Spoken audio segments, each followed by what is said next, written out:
പ്രഭാഷകൻ 29:22 സ്വന്തം കുടിലിൽ ദരിദ്രനായി കഴിയുന്നതാണ് അന്യന്റെ ഭവനത്തിൽ സമൃദ്ധമായ ഭക്ഷണം ആസ്വദിക്കുന്നതിനേക്കാൾ നല്ലത്.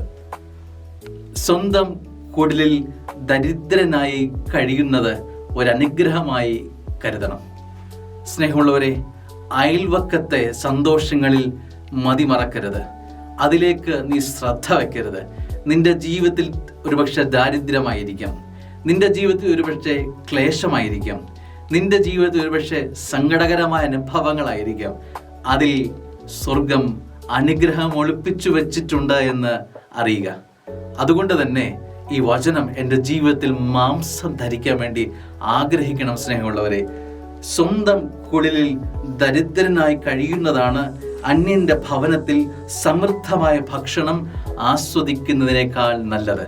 സമൃദ്ധമായ വിവാഹ വിരുന്നിനേക്കാൾ എൻ്റെ ജീവിതത്തിൽ ലഭിക്കുന്ന ആ ലളിതമായ ജീവിത സാഹചര്യങ്ങളിൽ സ്വർഗം കനിവ് കൃപ ഒളിപ്പിച്ചു വെച്ചിട്ടുണ്ട് എന്നുള്ള ധ്യാനം ഇന്ന് ആർജിച്ചെടുക്കാം.